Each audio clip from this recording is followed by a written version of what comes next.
해가 바뀌고 새로운 해가 되면 열심히 신앙생활하는 사람이나 신앙생활을 오래 했던 사람들이 마음 먹는 것들이 하나씩 있죠. 금년에는 성경을 한번 읽어야겠다.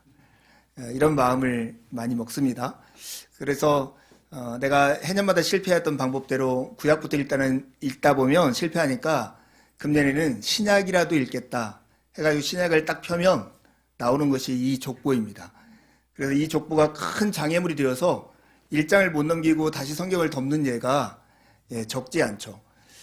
이 족보라고 하는 게 이렇게 재미없는데 왜 굳이 신약성경 제일 첫 페이지에 이렇게 두어서 우리에게 성경을 읽는 것을 방해하는 걸까? 이런 생각을 여러분 혹시 해보신 적이 있는지요? 사복음서라고 하는 책은 성경에 4권이 나옵니다. 마태복음, 마가복음, 누가복음, 요한복음이 나오는데 마태가 전한 복음, 마가가 전한 복음, 누가가 전한 복음, 요한이 전한 복음입니다. 이들의 목표는 똑같아요. 말과 행동으로서 예수 그리스도가 얼마나 우리를 사랑하셨는가를 보여줌으로써 사람들이 그 마음을 돌이켜서 예수 그리스도를 믿고 그리스도의 제자로서의 삶을 살도록 하는 것이 목적입니다. 그래서 이 복음서를 듣는 사람들의 대상에 따라서 그 복음을 전하는 방식과 내용이 좀 달랐어요. 누가복음은 자기 자신도 이방인이었고 이방 세계의 복음을 전하려고 했어요. 그래서 예수 그리스도를 우리의 고통과 어려움과 아픔으로부터 구원하는 구원자이다. 이렇게 소개하고 있습니다. 그런데 반면 마태는 유대교나 유대교적 배경을 가지고 있는 사람들에게 예수님에 관한 이야기를 전했어요. 그래서 예수 그리스도가 누구이고 무엇을 하셨는가에 대해서 소개할 때 예수 그리스도가 구약에 예언되었고 하나님이 보내시겠다고 약속하신 그 메시아이고 그 메시아는 무너져 있는 이스라엘을 다시 세워서 우리를 구원하실 분이다. 이렇게 소개하는 거예요. 그렇게 소개하다 보니 이 예수님이 갈릴리에 살고 보잘것없는 집안에 배움도 없고 저렇게 장돌배기처럼 돌아다니면서 설교자로 살고 있지만 그 족보를 봤더니 진짜 왕가의 정통이다. 이 얘기를 해주고자 이 마태복음 시작에 족보가 나오는 것이죠. 이 족보에서 두 가지를 주목할 필요가 있어요. 하나는 14라고 하는 숫자이고 다른 하나는 처음에 나오는 게보라고 하는 이야기예요. 여러분 게마트리아라고 하는 말이 있습니다.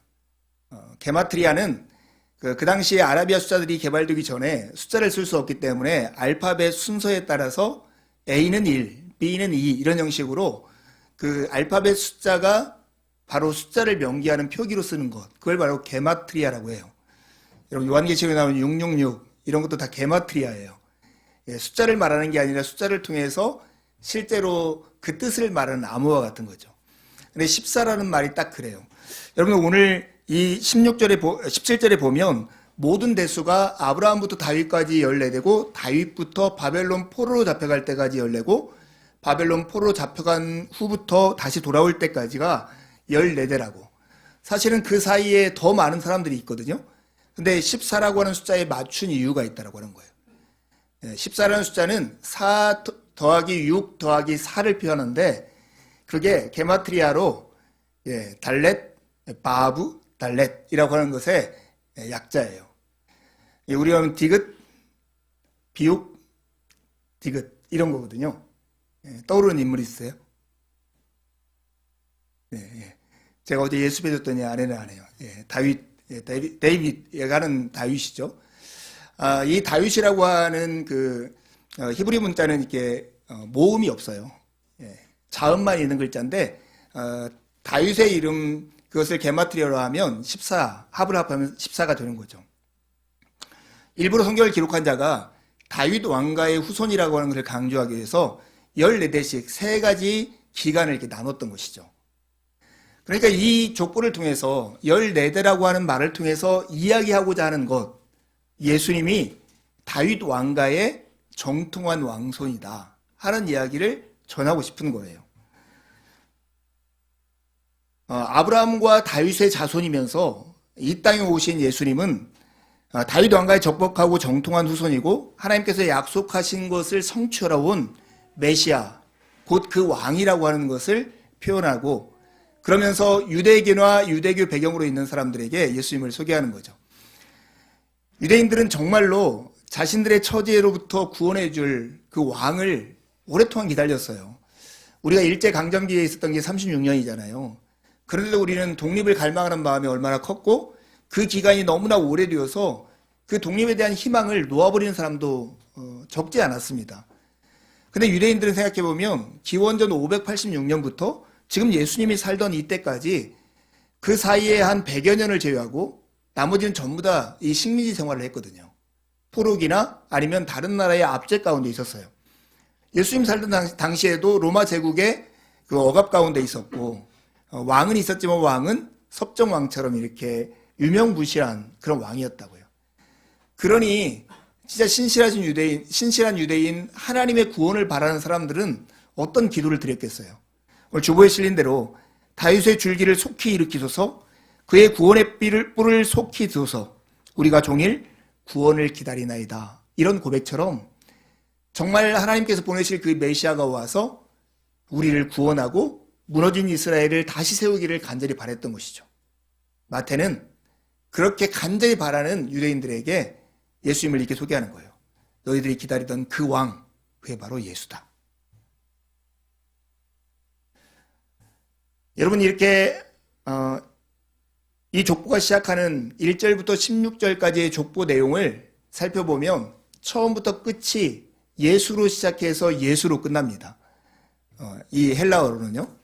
예수 그리스도, 다윗의 아들, 아브라함의 아들 이렇게 시작해요.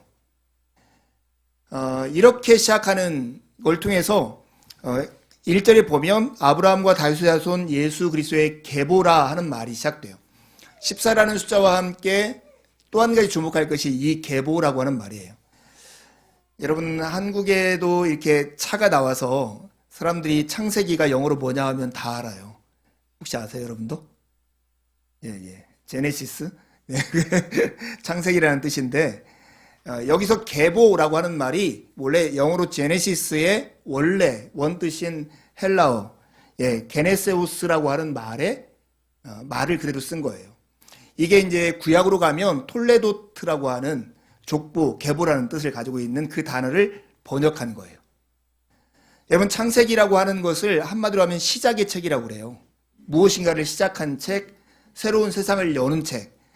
그래서 창세기는 10개의 톨레도트, 게네세우스, 제네시스로 시작해요.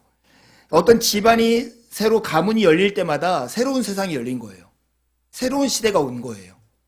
그래서 창세기를 제네시스라고 하고 여기 예수님의 족보를 할 때 아브라함과 다윗의 자손 예수 그리스도의 게네세우스 이렇게 말을 하는 거죠. 그러니까 다윗 왕가의 후손으로 오신 예수 그리스도는 하나님이 약속하신 메시아인데 그분은 이 땅에 오셔서 하나님이 약속하신 새로운 세상을 여신 분이다. 이게 바로 이 족보가 우리에게 하는 외침인 것입니다. 들어오세요.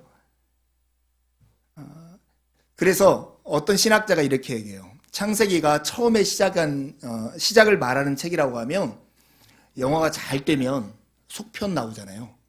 그래서 이 마태복음 1장의 족보를 창세기 2 이렇게 말하는 신학자가 있어요. 하나님이 무너진 세상, 무너진 이스라엘을 예수 그리스도를 통해서 다시 회복하시는 그 새로운 시작이 여기서 시작되고 있다. 이 지루한 족보가 갑자기 조금 흥미진진하게 여러분 다가오지 않으세요? 하나하나를 살피면 더더욱 그렇습니다. 여러분, 하나님은 그리스도라고 하는 메시아에게 예수라는 이름을 주셨어요.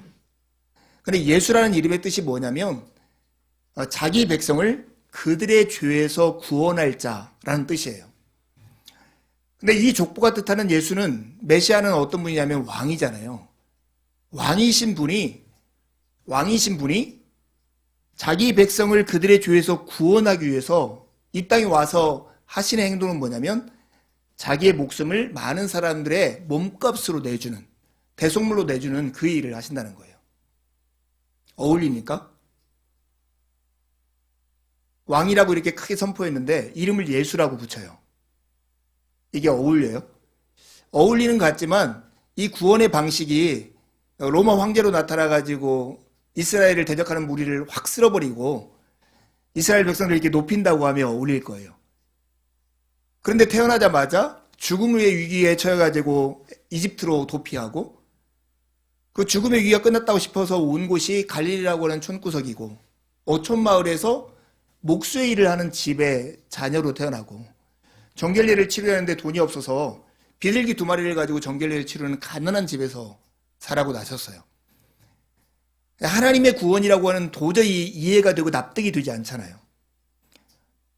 천지를 창조하시고 그것도 말씀으로 창조하셨다는 하나님이 세상을 구원하신다면 구원하는 방식이 적어도 로마 황제나 미국 대통령 정도의 위력을 가지고 막 사람들의 눈이 휘둥그레질 정도의 기적과 이적을 가지고 구원하셔야 할 것 같은데, 그런 방식이 아닌 정말로 초라하고 낯설고 이사야의 표현대로 하면 흠모할 것이 아무것도 없는 모양으로 이 땅에 오셔서 우리를 구원하신다는 거예요. 사람들이 이걸 쉽게 납득할 수가 없는 것이죠. 윌리엄 일리먼이라고 하는 그 신학자가 성육신이라는 책을 썼거든요. 사람들이 예수님이 인간의 몸을 입고 하나님이 인간의 몸을 입고 이 땅에 오셨다라고 하는 것을 믿지 못하는 이유가 무엇인가, 이런 질문을 던져요. 근데 많은 사람들은 어떻게 하나님이 인간이 되고 인간이 태어나는데 남편이 없이, 아빠가 없이 어떻게 동정녀로부터 태어나, 이 과학적으로 믿을 수 없어, 이런 것 때문에 믿지 못한다고 생각하는데 사실은 그렇지 않다는 거예요. 본인이 연구한 결과 사실은 사람들이 이 성육신을 믿지 못하는 이유는 신이 인간을 구원하러 온다라고 하는데 구원하는 방식이 우리하고 별다르지 않다는 거예요. 우리가 할 수 있는 방식과 똑같고 오히려 더 못난 방식으로 인간을 구원한다는 거예요. 그 구원하는 방식 때문에 도무지 이게 정말 신인가? 신이라면 정말 이 힘으로 우리를 구원할 수 있을까? 의심하면서 믿지 못한다는 것이죠. 여러분은 어떠세요? 정말로 이곳에 제가 아니라 요즘 잘 나가는 BTS의 그 멤버가 하나 와서 똑같이 그냥 마태복음 1장 1절 17절을 가만히 읽기만 해도 우리 모두는 막 감동을 받았을지 몰라요. 저는 일주일 내 준비해서 이렇게 전해도 별로 의미가 없이, 아이고 목사님 지난주 설교했는데 이런 식으로 받아들일 수 있는 거죠. 우리는 너무나 익숙하고 일상적인 방법으로 하나님이 인간이 되어서 이 땅에 오셨다는 그 이유 때문에 더 복음을 받아들이지 못하는 이유가 있다라고 하는 것입니다. 여러분, 우리는 사실은 너무나 그 숫자로 생각하고 돈으로 생각하면 이치에 맞지 않는 것들이 경험을 통해서만 그것이 이해가 되는 순간들이 있어요. 아까 한국형제가 그 결단문 기도문 나눌 때 고백했던 것처럼 희마가 태어나기 전까지 제가 알기로 한국형제 은지자매도 한 5년 동안 아기를 갖지 않을 마음까지 가지고 있다가 실제로 아이가 태어나니까 돈을 지출하고 시간을 들이고 고생하는 것과 이게 셈하지 않잖아요. 사랑이라고 하는 현실은. 우리가 알고 이해한다라고 하는 현실이 우리가 돈으로 생각하고 우리가 현실에서 두는 가치 가지고 이렇게 무게를 다는 거 가지고 다 이해했다고 말할 수 없다고요. 제가 언젠가 철이 들었을 때 저희 아버지 얼굴을 봤어요. 평생 농사를 짓고 사신 분이니 이마에 주름이 얼마나 깊겠어요. 대학 밑에서 일했으니까 얼굴은 검붉은 거예요. 근데 이게 이마에 굵은 주름이 깊게 파였어요. 그러면서 철드니까 이런 생각이 들더라고요. 저 주름이 왜 파였을까? 과학적으로는 나이 들었으니까 파졌지, 늙은 거야, 노화된 거야, 이렇게 말하지만 저는 시적으로 이렇게 얘기했어요. 제가 성장하면서 아버지의 속썩인 이 몸부림들이 아버지의 이마에다가 골을 만들었다고. 그리고 아버지는 나를 위해서 흘린 눈물로 그 골짜기를 채우고 나는 그 골짜기를 배를 타고 노져가고 있다고. 그게 자녀의 삶 같다고. 여러분, 그 사랑과 그 삶의 현장에 깊이 들어가서 그것을 이해하기 전까지는 아버지의 주름은 그냥 늙어서 된 거야, 이렇게밖에 되지 않지만 그 맥락과 아버지와 나의 관계와 내가 아버지 덕분에 자란 이런 상황들을 이해하면 아버지 이마 속에 있는 그 주름이 나의 몸부림의 흔적이고 아버지가 나를 위해서 흘린 눈물이 내가 지금 돈으로 살아갈 수 있는 강줄교 같다 하는 것을 느낄 수 있는 것이죠. 오늘 이 족보의 이 짧은 이야기를 통해서 우리 모두가 하나님이 우리를 어떻게 사랑하셨는가, 우리를 구원하기 위해서 어떤 일까지 하셨는가 하는 것에 대해서 좀 깊게 이해하는 시간이 되었으면 좋겠다는 생각이 듭니다. 정말로 그리스도는 죄인을 구원하시는 일에 진심이신 분이십니다. 죄인을 구원하신 일에 진심이신 분이에요. 보통 족보에, 한국에도 족보에는 여자 이름이 잘 안 오르잖아요. 고대 이스라엘은 더 그랬어요. 그런데 오늘 족보에 보면 5명의 여자 이름이 나와요. 예수님의 어머니 마리아를 빼면 4명이 나오거든요. 이 4명의 이름, 첫 번째는 다말, 두 번째는 라합, 세 번째는 룻, 그 다음에는 우리아의 아내라고 표기된 밧세바예요. 여러분 4명의 여인의 공통점 생각나는 거 있으세요? 4명 다 사실은 이방인이었어요. 다말은 야곱의 아들 중에 유다라는 아들의 며느리였어요. 큰 며느리였죠.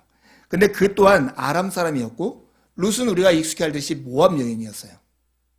그 다음에 라합은 가나안 여인이었고, 우리아의 아내 그 밧세바는 남편이 헷 사람이에요.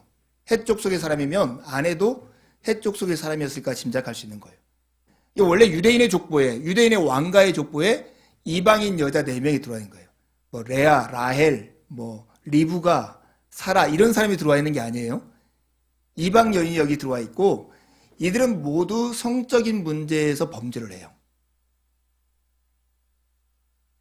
다말 같은 경우는 자기 시아버지를 자기가 창녀로 변장한 다음에 유혹해서 그 사이에 아이를 낳아요. 그게 베레스와 세라, 이 두 아들을 낳은 거예요. 여러분, 라합은 성경에 나와 있는 창기라고 명기되어 있어요. 그리고 여러분, 우리아의 아내는 어떤 사람입니까? 다윗과의 관계에서 혼의 정사를 통해서 아이를 낳은 그런 인물이에요. 여러분이 족보를 쓰고 예수님을 왕이라고 유대인들에게 소개한다면 이런 사람을 여기다 넣고 싶습니까? 아니면 넣지 않겠습니까? 생각이 있는 사람이면 안 넣겠죠. 굳이 밝히지 않을 일을 밝혀서 사단을 만들 필요가 없잖아요. 근데 이 4명의 인물들이 사실은 이스라엘 역사의 중요한 시기에 한 명 한 명씩 배치되어 있어요. 아브라함과 이삭과 야곱의 시대인 족장 시대의 다말, 그 다음에 이 가나안 땅에 들어가는 정복 시대의 라합, 정복한 다음에 사사들이 다스리던 사사 시대의 룻, 그 다음에 왕정이 만들어진 왕국 시대의 이 우리아의 아내 밧세바. 그러니까 어떤 의미에서는 각 중요한 시대마다 대표적인 여자 죄인들 한 명씩을 족보에다 끌어넣어서 예수님이 이런 족보를 통해서 이 땅에 왔다, 이것을 우리에게 소개해 주는 거예요. 적어도 이런 것은 분명한 사실이죠.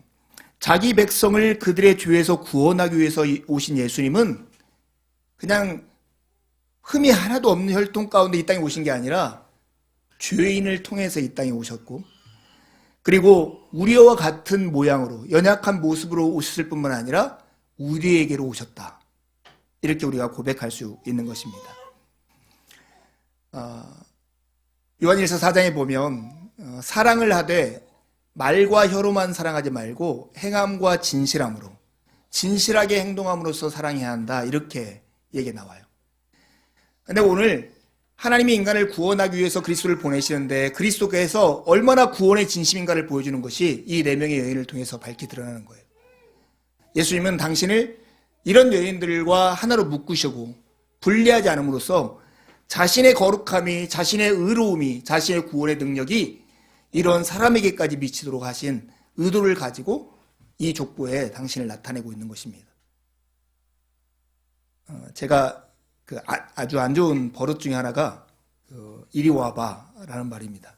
집에서 아내에게, 아이들에게 이리 와봐 이런 말을 되게 많이 해요. 그래서 늘 혼나는데 잘 고쳐지질 않아요. 여보 이리 와봐, 이런 말을 할 때마다 아내가 저에게 하는 말이 있어요. 사랑은 찾아가는 서비스야. 사랑은 찾아가는 서비스야. 이리 와봐 하지 말고 이리 와. 저한테 늘 그렇게 얘기를 해요. 정말 성육신은 찾아가는 서비스로서의 사랑을 대표적으로 보여주는 본문인 것 같아요. 높고 높은 보좌에 거룩하신 하나님이 우리를 구원하기 위해서 낮고 절망적이고 비참하고 죄악된 그 자리 가운데 우리를 찾아오신 거예요. 잃어버린 자를 찾아오신 주님의 그 열심은 예수님이 죄인을 구원하는데 얼마나 진심인가 하는 것을 우리에게 똑똑히 보여주는 내용입니다. 여러분, 주보에 있는 히브리서 2장 11절 말씀을 한 목소리로 한번 읽어보겠습니다. 히브리서 2장 11절 같이 읽겠습니다. 시작. 거룩하게 하시는 분과 거룩하게 되는 사람들은 모두 한 분이신 아버지께 속합니다. 그러하므로 예수께서는 그들을 형제 자매라고 부르시기를 부끄러워하지 않으셨습니다. 여러분, 거룩하게 하시는 분과 거룩하게 되는 사람을 뭐예요? 죄인들이잖아요. 죄인이니까 거룩하게 되는 건데, 죄인인 우리와 거룩하게 하신 분 예수 그리스도가 함께 하나님께 속해 있다는 거예요. 어떻게 그렇게 속해 있을 수 있을까요? 방법은 예수님이 우리를 당신과 하나로 꽉 묶고 하나님 안에 들어갔기 때문에 그래요. 근데 더 중요한 것은 그러함으로 예수께서는 그들을 형제 자매라 부르시기를 부끄러워하지 않았다는 거예요. 우리 중에도 보면 우리 형제 중에서 못나고 별로 잘 살지 못하거나 우리 자녀들 중에서나 우리 부모들 중에서 그렇게 근사하지 않는 사람을 다른 사람한테 굳이 얘기하지 않아요. 마치 나하고 동일시하고 묶여가지고 내가 창피당하지 않을까? 아이고, 우리 집안에 이런 사람이 있다면 내가 좀 부끄럽지 않나? 이런 마음 때문에 말하지 못하는 경우가 많아요. 근데 여러분, 예수 그리스도가 이렇게 말씀하시는 거예요. 우리를 형제 자매라 부르는 것을 부끄러워하지 않는데요.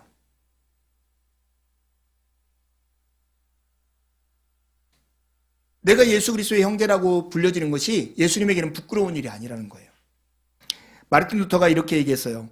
이 족보를 읽는 자들 입에서 이런 말이 나오는 것이 하나님의 의도인 듯 보이다. 그리스도는 죄인들을 부끄러워하지 않는 분이다. 이 족보를 읽으면서 사람들에게 이런 말이 나오도록 의도한 것이 하나님의 의도가 아닐까라고 마르틴 루터가 짐작하는 거예요. 예수 그리스도는 죄인들을 부끄러워하지 않는 분이다. 저는 이 말씀을 읽으면서 정말로 위로가 됐어요. 저의 잘남이나 저의 능력이나 저의 과거의 이력이나 지금 내가 행하고 있는 어떤 것 때문에 내가 예수님 앞에 나아가거나 예수님이 나를 부끄럽게 여기고 나를 자랑스럽게 여기고 이런 것에 영향을 미치지 않는다는 이 사실이 저를 정말로 자유롭게 하는 요소가 되었습니다. 마태는 이름난 죄인들을 예수님의 족보 안에 넣음으로 은혜의 복음을 지금 선포하고 있는 것입니다. 그리스도는 죄인들을 부끄러워하지 않는 분입니다. 예수 그리스도는 죄인들에게 오셨을 뿐만 아니라 죄인들을 통해서 우리 가운데 오셨습니다. 예수님이 죄인들을 부끄러워하지 않는다는 수많은 예들이 예수님이 이 땅에 사시는 동안에 하셨던 모습에서 나옵니다. 다말이나 루시나 라합이나 우리아의 아내와 같은 여인들을 주님이 이 땅에 사시면서 친히 반기시고 그들을 맞아주시고 그들과 교제하셨어요. 떠오르는 인물이 있으세요? 가늠하다 현장에서 잡힌 여인. 너를 정죄하는 사람이 어디 있느냐? 나도 너를 정죄하지 아니하리니 다시는 죄를 범치 말라고 예수님 말씀하셨어요.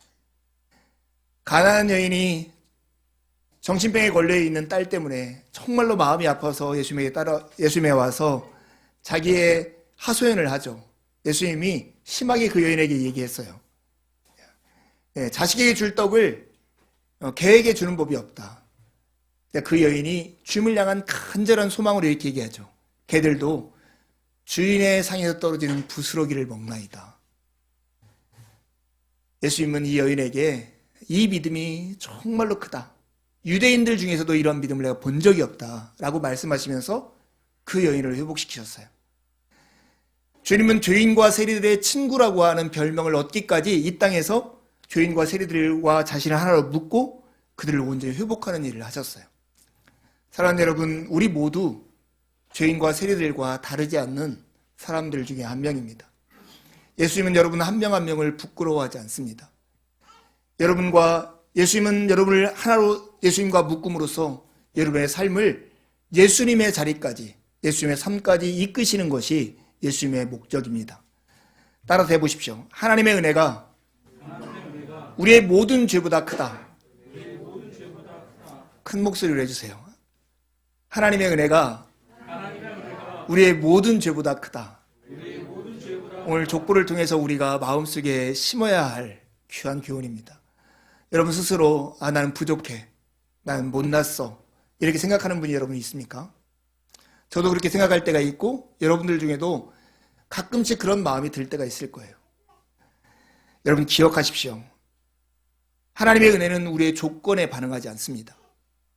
하나님의 은혜는 우리의 못남보다 더 큰 것이 바로 하나님의 은혜입니다. 주님은 우리가 어떠하기 때문이 아니라 우리가 어떠함에도 불구하고 우리를 구원하시는 하나님이십니다. 족보에 사라나 리브가 같이 믿음의 어머니들이 나타나 있지 않고 오히려 다말이나 라합이나 바세바와 같이 범죄한 여인들이 들어있는 이유가 바로 이것입니다. 하나님은 우리의 은혜보다, 하나님은 우리의 모든 죄악보다 당신의 크신 은혜로 우리를 구원하시는 분이십니다. 재벌집 막내 아들이라는 드라마가 금년에 방영된 드라마 중에서 가장 인기가 있다고 그래요. 시청률이. 그것도 종편에서 하는데도 이렇게 시청률이 있으면 공중파에서 했으면 훨씬 더 높은 시청률을 기록했을 것 같아요. 보시나요? 네. 막 마음의 카타르시스를 가져오는 이런 역할을 하는 것 같아요. 근데 제가 이런 드라마를 보면서 늘 이렇게 염려하는 것이 하나 있어요.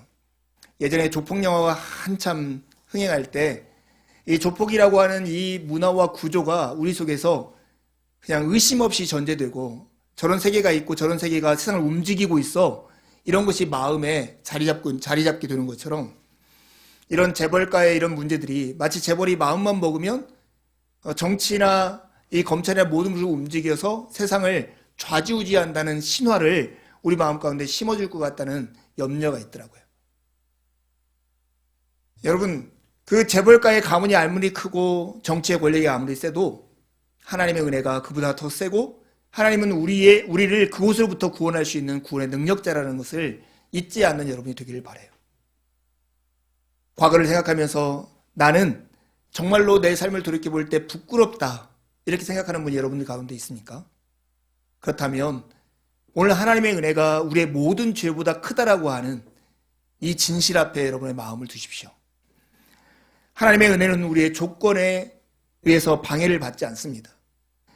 하나님의 은혜가 우리의 실패보다 크다는 것을 여러분 기억하셨으면 좋겠습니다. 주님은 우리의 실패, 죄악마저도 우리의 운명이 되지 않도록 오늘도 우리를 위해서 우리 가운데서 일하시는 아버지이십니다. 에베소 2장 14절에 보면 그리스도는 우리의 평화다 이렇게 말씀하십니다. 그리스도께서는 유대 사람과 이방 사람이 양쪽으로 갈라져 있는 것을 하나로 만드신 분이십니다. 그분은 유대 사람과 이방 사람 사이를 가로막는 담을 자기 몸으로 허무셔서 원수된 것을 없애신 분이라고 소개해요. 여러분 예수 그리스도는 이 땅에 오신 목적이 하나님과 우리 사이에 우리와 이웃 사이에 막혀있는 담을 허물어서 서로를 하나가 되고 평화를 만드시기 위해서 이 땅에 오셨습니다. 그래서 이 성탄절을 평화의 날, 평화를 선포하는 날이라고 우리가 부르는 것입니다. 여러분의 과거가 어떻든 여러분의 현재가 부족하다고 느끼든 관계없이 여러분이 하나님 앞에 나아갈 수 있는 그 담은 이미 예수 그리스도를 통해서 허물어졌습니다. 여러분의 필요, 여러분의 모습 그대로 하나님 앞에 나아가십시오. 그리스도는 여러분과 당신을 하나로 묶으셔서 하나님 안에 속하게 하셨고 그리고 우리를 형제라 부르는 것을 부끄러워하지 않는 분이십니다. 예전에 교회에서 한번 봤던 영화 같아요. 바베트의 만찬이라고 하는 영화가 있습니다. 기회가 되면 집에 가서 오늘이라도 보면 좋겠어요. 덴마크의 어떤 시골 어촌 마을을 배경으로 해서 나오는 영화입니다. 여러분 이 원래 책 바베트의 만찬이라는 책은 이자크 니엘센이라고 하는 덴마크 작가가 쓴 책인데 이 사람이 쓴 책의 더 대표적인 것은 아웃 오브 아프리카라고 하는 영화로 만들어진 작품입니다. 이 사람이 아웃 오브 아프리카는 자기가 아프리카에 가서 살면서 경험했던 자전적인 삶을 소설로 만든 거라면 이것은 우리의 신앙의 삶을 영화로 만든, 책으로 만든 거라고 볼 수 있습니다. 농촌마을에 정말로 이 교회 목사의 자녀로 태어난 2명의 딸이 사랑할 사람을 만났지만 믿지 않는 사람이라는 것 때문에 아버지의 반대 때문에 결혼하지 못하고 나이가 든 거예요. 그때 프랑스의 혁명이 일어나고 프랑스가 어려울 때 도망쳐 나온 한 여인이 그 집에서 이렇게 말도 못하는데 수발을 들면서 식사를 이렇게 제공하고 있었습니다. 근데 아버지가 돌아가시고 세월이 지나자 그 교회 안에 있는 여러 사람들의 성도들이 다툼이 있는 거예요. 미움도 생기고 서로를 탓하고 어려운 상황이 되었어요. 그래서 교회는 이제 점점 더 힘들어져 가고 같이 모이는 식탁의 자리는 정말 재미없는 시간들로 되고 있을 때 프랑스로부터 전보가 나와요. 이 바베트라고 하는 이 목사님 2 딸이 사는 집에서 식사를 주방 일을 하고 있는 이 여인에게 복권이 당첨된 소식이 온 거예요. 엄청난 많은 돈이었어요. 근데 이 바베트가 이 돈을 어디 쓸까 생각하면서 자기는 평생 여기에 거주하겠다고 하면서 프랑스로부터 엄청난 식재료를 공수받습니다. 그리고 그 교회 사람들에게 한 끼의 식사를 대접해요. 근데 이 바베트가 누구냐면 프랑스의 가장 유명한 레스토랑의 주방장인 거예요. 이 사람들이 한 번도 먹어보지 못한 음식을 제일 처음에 자기들은 이 음식들을 거부하겠다고 마음을 먹었음에도 불구하고 그것을 먹고 즐기면서 이렇게 마음이 쭉 풀어져요. 그러면서 그때 나오는 시편 한 구절이 있어요.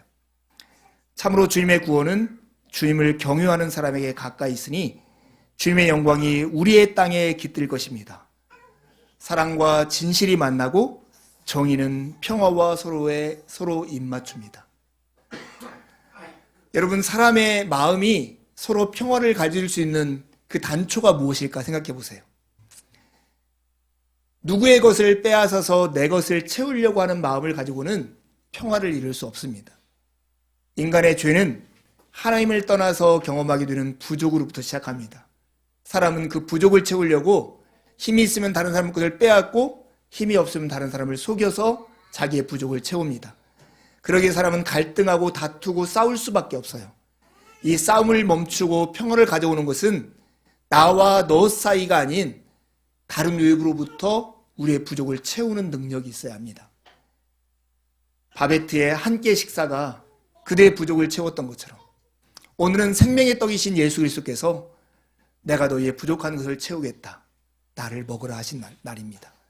사랑하는 여러분, 오늘 우리가 예배가 마친 다음에 간단한 만찬을 할 건데 이 시간 우리가 남의 것을 빼앗고 남을 속여서 나의 부족을 채워야 할 사람들이 아니라 하나님을 믿고 의지함으로 하나님의 것으로 우리를 채움으로 이웃에게 사랑의 나눔을 하고 그로 인해서 평화를 일구는 사람이라는 것을 일깨워는 그런 귀하고 복된 시간이 되기를 간절히 바랍니다.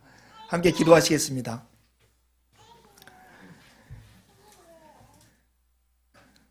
이 시간 함께 기도하실 때 여러분, 평화의 왕으로 오신 주님,